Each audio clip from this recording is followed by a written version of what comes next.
Now, Lowcountry Forever, a public affairs presentation of the Charleston Radio Group.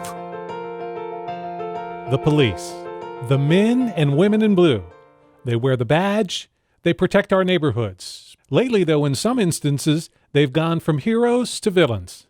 Today, the police are part of discussions going on in communities nationwide, and that, of course, means right here in the Lowcountry as well. This is Brian Cleary, and each week on Lowcountry Forever, we want to be a part of a conversation that's happening here in the Lowcountry, and certainly that conversation about police departments is happening here. Reggie Burris is the police chief in the city of North Charleston, and recently he sat down with the Charleston Radio Group's Edwin the Chef Wright, the host of the morning show on Heaven 100.1. Being that it's such an important discussion going on today, our entire 30-minute Lowcountry program will be that conversation between Chief Burgess and the chef. Let's get right into it, Reggie. First of all, let's say congratulations again, because it is a major accomplishment. People don't realize you paid the dues to be where you are. And it wasn't so much that you wanted to be chief. You really just wanted to serve the people. That's all. How many years has it been already now, Reggie? 32 July. For those that may not know, let's introduce you. Let's go from Reggie Burgess to the chief of Burgess. I grew up in the city of North Charleston, born and raised there. I'm from the neighborhoods, Union Heights. I lived on Joseph Gree. And I grew up most of my life on Liberty Hill. And I love my city. And I truly, truly love my city, and I love the folks that live there. And then I actually was blessed to go play football and got a scholarship. And I went to Maryland, played at Morgan State University. You know, things went well there for me. I got the things that I expected, and I worked hard and became an All-American there. And when football just kind of like took me as far as I could go, I had to kick it in gear when I came back home. And when I came back home, I was going to SLED to put an application in, and my mother asked me when I was walking out the door, she said, "Where you headed?" I said, "I'm going to Columbia. I'm going to apply to work at SLED." This is 1989. And she said, "Son, why would you go to Columbia to help clean Columbia up? You need to clean up your own backyard." And that thing hit me real hard because my mom said, "There's a lot of work to do here in North Charleston." And that day, I went straight over to City Hall, and I think that was a great advice that my mother gave me, and I believe in my heart that I did the right thing by joining on North Charleston. And now you're the chief of police of North Charleston. That dirt over there is my dirt. I know everything about North Charleston. It's the only community that I can close my eye and walk around without even opening it because I know exactly the terrain. I know where to go at.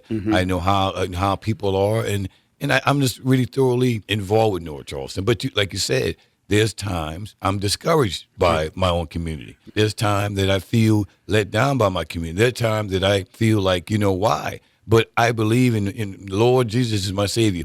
And I know that in due time, he will always make it right. Because he says, David said it. Yeah. He says, "I've never seen the righteous forsaken." And I've been living in this world for 55 years, and that's true. I've never seen the righteous forsaken. Talking about it being difficult, here's the question I want to ask you, and I want you to think about it. How important is transparency? In law enforcement, we always are asking the victims and the friends, who actually involved with crimes. We ask the victims, "Can you tell us who did this to you?" We ask the friends, can you provide any information? We're always asking that. That's a part of transparency because that's communicating with somebody. That's being open with somebody. That's actually trying to get some information to actually solve a case. Well, if we're asking the community to be transparent, to help us solve cases and help us create a safe environment, we in law enforcement need to do the same. Transparency for us is that there's nothing that we should hide. If we're hiding something, then we're wrong. If we're wrong, step up to the plate and call it for what it is. And like I always tell my officers, if you mess up, fess up. And I always say to them, and when I have a meeting with them, I say, whatever's on this body on camera, it better be in that instant report. Because I can defend that all day long. If you made a mistake in the heat of the moment, trying to chase somebody and tackle them, they hurt their leg, or something like that, that's transparency. Talking about things that happen and explaining it as it happened. So, yeah, you're 100% right. It has to be, but law enforcement, we're asking citizens all the time to step up. Well, we need to be transparent and allow people to see exactly what the investigations entail, see exactly what our practices and our protocols are and our policies, and let them be a part of policing.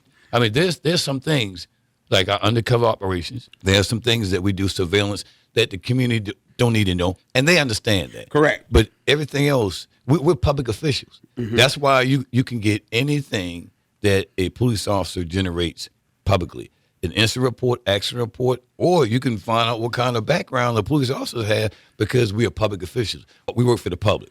So, yeah, transparency is a must, and especially this day and time. It should have happened 10, 20, 30, and 40, 50, 60 years ago, but you have to have it now. Do you think we can do better when it comes to transparency on both sides of the spectrum? Yeah, we can. On the law enforcement side, I believe that we're working toward that. We've got it in our policies and procedure manuals. As you can tell, one of the biggest things that we did in law enforcement is we actually went out and got a PIO.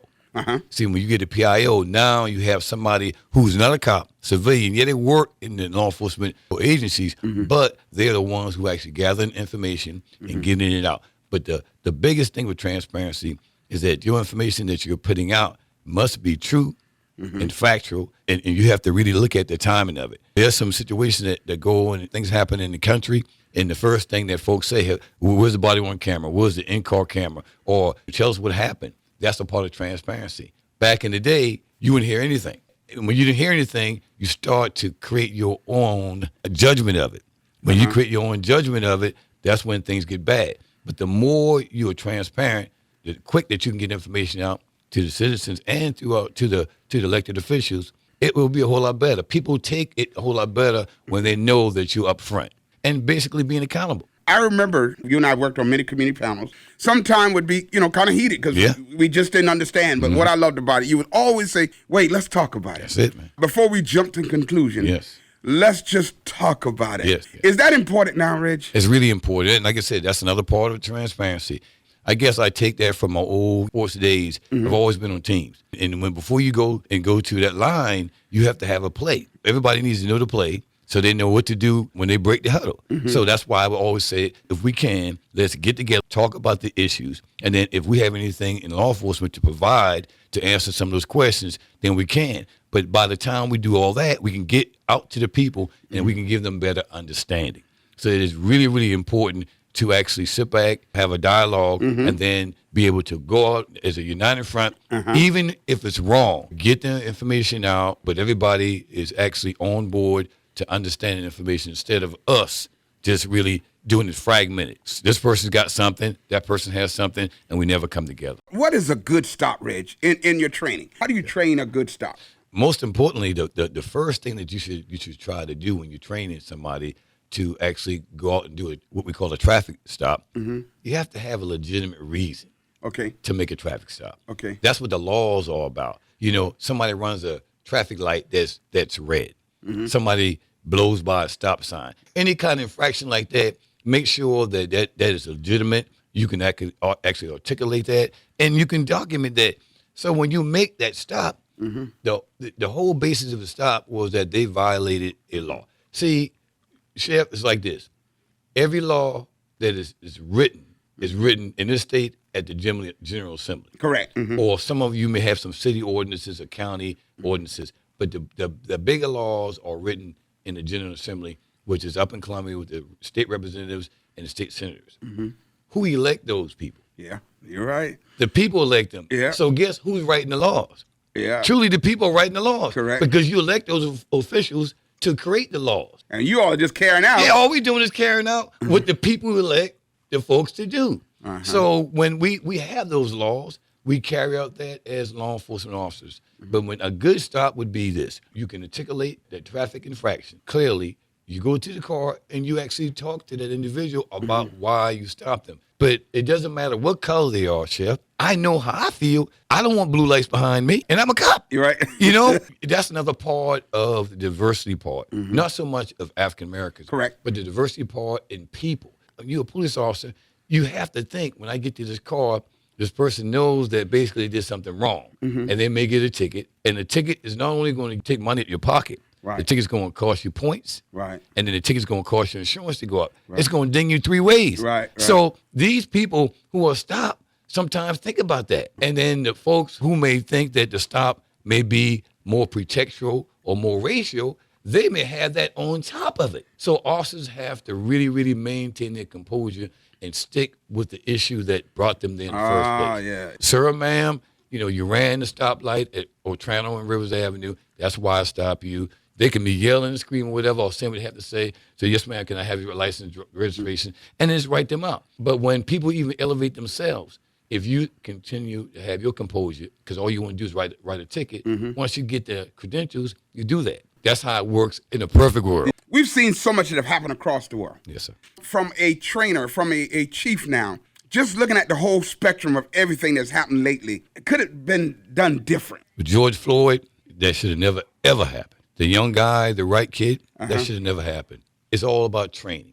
But the training must be consistent. It has to be a situation where folks realize that when I put this uniform on, everything I do, there's no perfection, but I have to be as close to perfection as I can. Because, Chef, whenever you exercise your powers as a police officer against another citizen, you're doing something that only a police officer can do. Not a judge, not a jury, not even a president can do it. You're the only person in this nation that can take away the most essential thing to a human being, freedom. Freedom. Freedom is the most essential thing. Yeah. And when you take that freedom from somebody, and you can as an officer, you better make sure that you're doing it by the book. So I'm just basically saying to you, training is essential. It has to be done in a continuous, consistent effort. Training has to actually adjust itself to the times of the day. You cannot train somebody like you trained me in 1989. You have to train them to what's going on in this country now. You need to watch videos, which we do. You need to watch in-car cameras like we do. You need to be talking to the citizens. A lot of things you should do to make sure that that officer is doing the right things at all times. Because when you know that you're doing it right, doesn't matter what's happening around you, you feel comfortable. And then the person that you're dealing with, they don't see you as a threat. They just see you as a person telling them that did something wrong, and we're going to address this.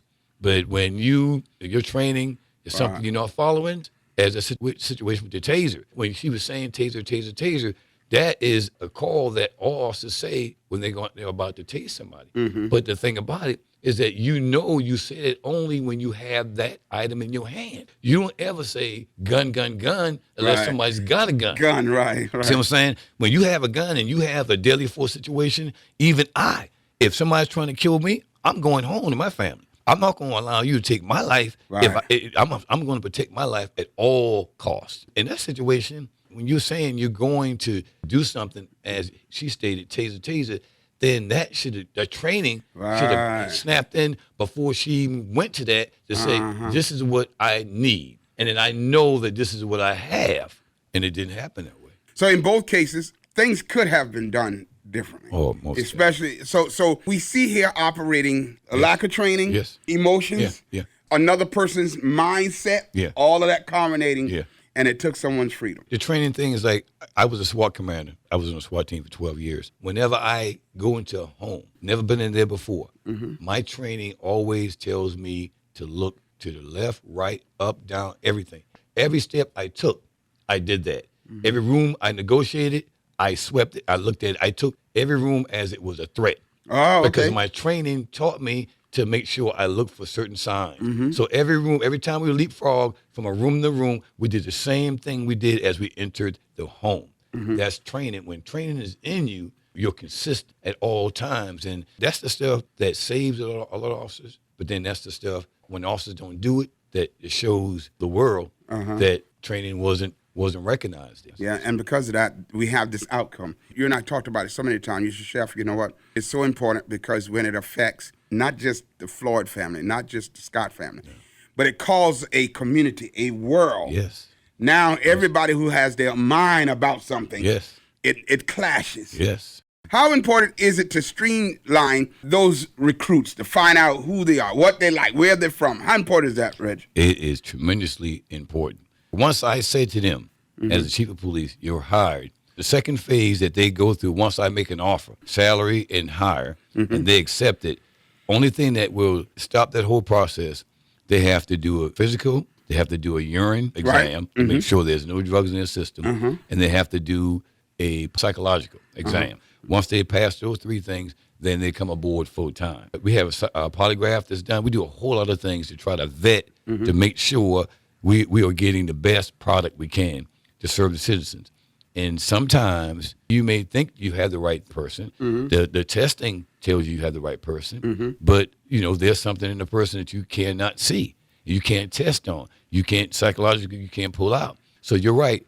It's great when we bring in citizens, because when you in front of a law enforcement person, law enforcement people basically are going to be law enforcement related, but a citizen is going to look at it as a citizen. That's what Walter Scott brothers, doing for me. He and I have developed such a tremendous relationship. He texts me, I text him, we call each other. He's been out on our community engagement programs. He and his wife help us out with turkey giveaways and mentoring and uplifting these officers. What he's going to be doing, he's going to come in, and we have the next recruit class. He's going to come in, and he's going to be a part of the immersion program to actually explain to them exactly how his family felt, what they went through, and do you understand how we feel? And they can't, but because the Scott family went through it, he can tell them what he experienced. And his thing he always says, do not allow another family to feel like we feel. If a recruit comes in there and listens and sees that Scott family, and they can absorb that, understand that everything that they do out here is very vital.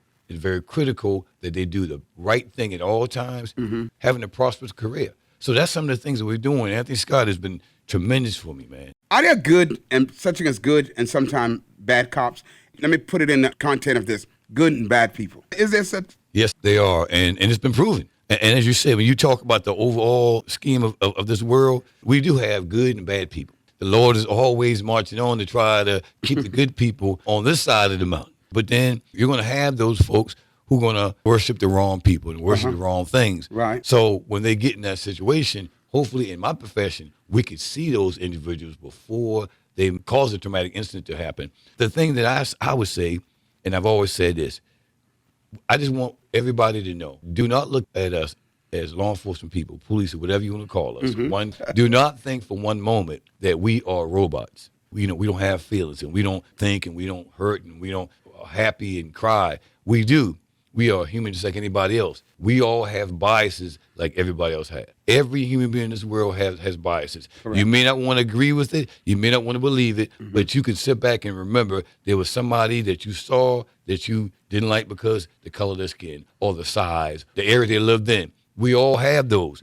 So when we have people in law enforcement, the way you can help them to recognize that is what we've been doing since 2018. I brought in unconscious bias-based training for them, working on fair and partial policing through Senator Tim Scott. He's going to get that package for us. We've been working with the YWCA, racial equity classes, since 2019. We went through 19, we went through some in 20 with the COVID, and we cranked it back up in 21. The reason why I do that is because since I've been a police officer for going on 32 years, the people that most likely complain about police activity look like you and I. So it doesn't take a rocket scientist to understand me as a chief.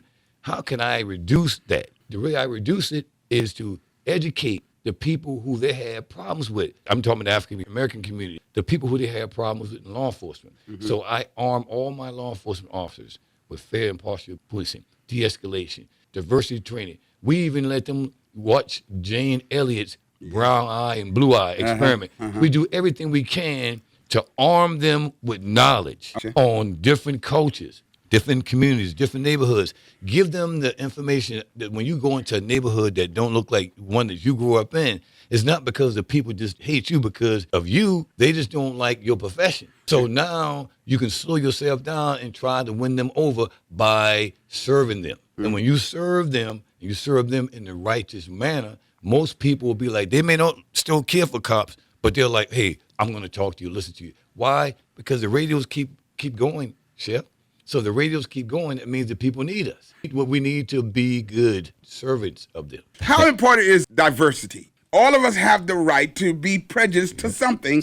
It can even be food. Oh, I don't like this kind of food. Yes, that's true. How important is diversity in what you're doing? It's very important, especially you talk about, and I can't confirm this, but I truly believe that the city that I work in, which is 125,000 people, and probably more than that doing the shopping times, the 125 that we know, I believe that my city is the most heavily African-American populated city in the state. Yeah. Columbia, I believe we got Columbia. Yeah, we do. You do. So that tells me this: the African-Americans living and reside in the city of North Charleston is a heavy populated city for African-Americans.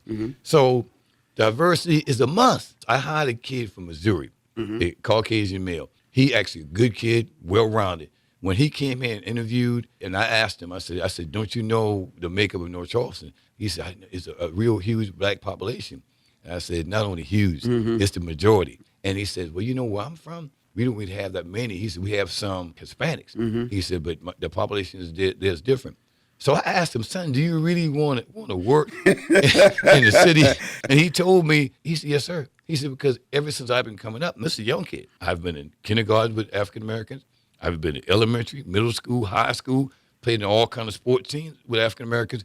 He said, I don't have a problem with that. He said, even though the city I worked in had less population, I've been around them. That's the key to diversity. He has already got that knowledge, hands-on knowledge with being around African Americans. You and I know there was a time we had to go integrated school. When I was going to 5th grade, I left Liberty Hill Elementary, which was all black. Right. And we integrated Berry Elementary, which was all white. So I know how it is to come to a school and you're looking at the kids on the other side and like, oh man, those are people we see on TV all the time. So diversity is a must. And it's not only in our city, but in all cities in the United States of America.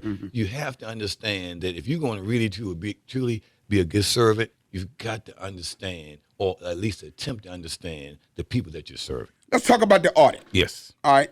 It's been in the media about North Charleston Police Department being audited. Yes. What is your take on it, Reggie? Well, I really, really loved it because, and I told the mayor this in 2019, if you're going to do it, let it be under my watch. And it's not because, I'm a North Charleston boy. I just believe that the things that we're doing in the communities will actually, it will be shown.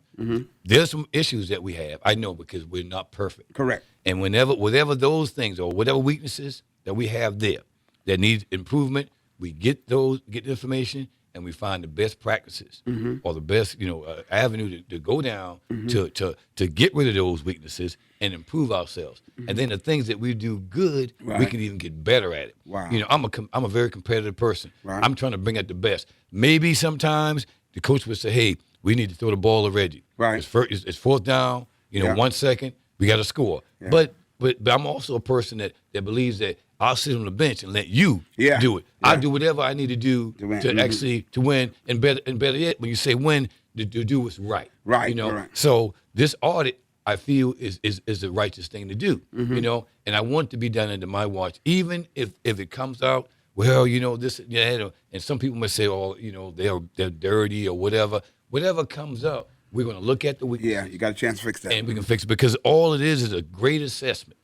It's a great assessment tool, and it's going to thoroughly review our protocols, our policies, and the way that we do things, our practices, and our behaviors. So once they take a whole look at it totally, then they'll actually bring it together, have the findings, and then report it. So what we do there, see, CNA is not only they're not only doing the audit, they're going to actually do the implementation of the findings, which is a great thing for us. We have the same company telling us, hey, you need to work on this. This is not good. These are good. Then once we sit down with them, these are things that we can do to make it better.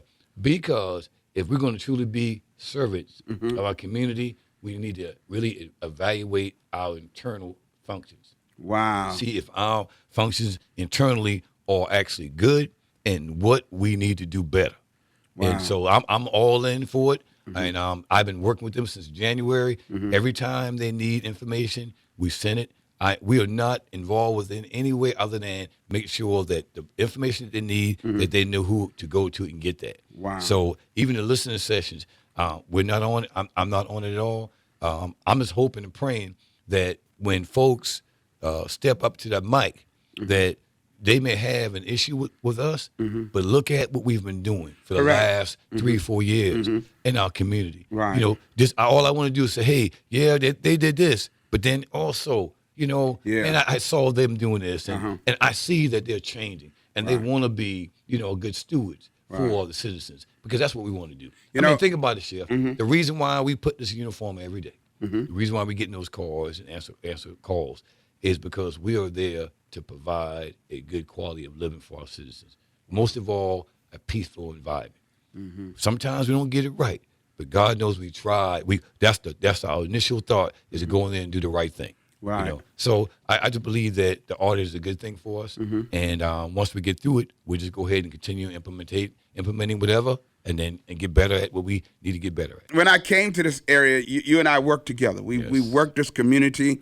We've done great things. What's the one we did with the stop? Sell the stop. Sell the stop. That's it. Sell the stop. We worked together doing those You did great the Cool to things. Be in School. And then when you did the Cool to Be in School, and I got to tell the people this, one of the things that Chef was talking about, we try to get the kids all the equipment to go back to school like a lot of folks do. But you were saying that if they don't go to attend school, then they're going to be behind. Think about it. Schools begins and you don't have the supplies or the clothes. You don't even attend school for the first month or so. Yeah. How in the world are you going to be able to pass It's if you're almost already a month behind? You asked us that, and then we told you what we'll do is we'll have the SROs to get the sign-up form that every kid, when they're not in school, and we'll have our CSOs and our SROs to go knock on doors. Exactly. And that's how we changed the kids from not attending school in the first couple of months and got that turned around. Because you thought about that. Yeah. You did. You said, well, the kids, if they don't come to school the first couple of months, they're going to already be behind, and you're right. All of that's important because when we got together about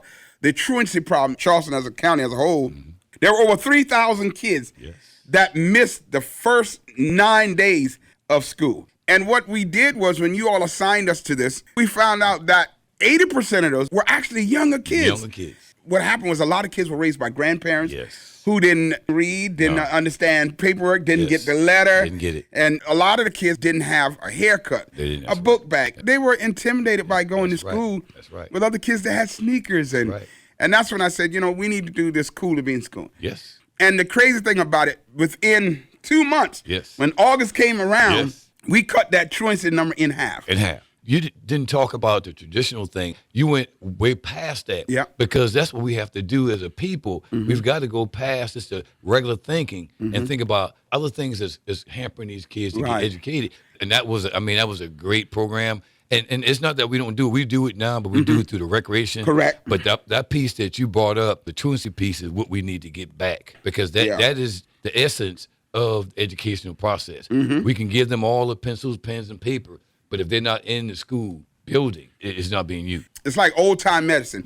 Grandparents would give us these, and it didn't taste good. It didn't taste good. But it was good for the whole body. Good for the whole body. It's like we have this young lady named Joy Campbell. What Joy did right during the pandemic, now these kids got to go virtual. But what Joy understood was a lot of kids didn't have the air pieces to get with their cell phones or whatever, or their iPads to actually listen to the lesson. Man, we got with Joy and we was like, that was it, because that was what was needed. Because when we started going up to the parents, it's like, yeah, man, oh my goodness. See, those are things, and she's a forward thinker. That's the people we need to be around more, because y'all trying to uplift the community. That's it. Any way you can. That's it. And it's the truth. I look at what's happening. I believe an educated kid today is the less crime we'll have to deal with later on. Less. I believe if you bring the resources at an early age, I believe that then crime now wouldn't be, especially some things. That's right. When it comes to bullying and retaliation and stuff like that. They'll be stronger mentally all the time. I mean, I experienced this shit. Listen, you go down to Calhoun. You look at my discipline record. Detention, ISS, we call it school jail then. I've been parent conference and suspended.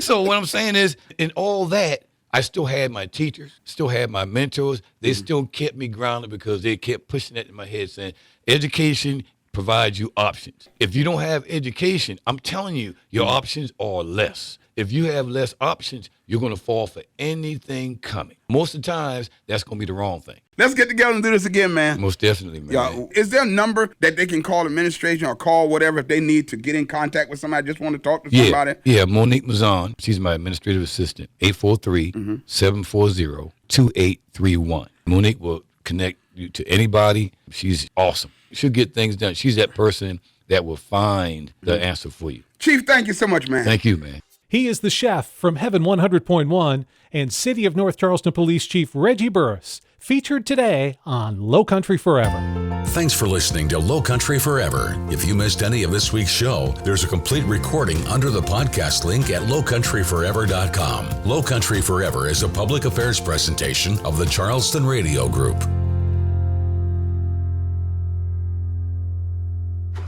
My savings are gone. Okay, where were they last? Here, right before I spent them on that vacation to Aruba. Weird. Not weird. Not saving now means no money later. For free ways to save, go to feedthepig.org. This message brought to you by the American Institute of CPAs and the Ad Council.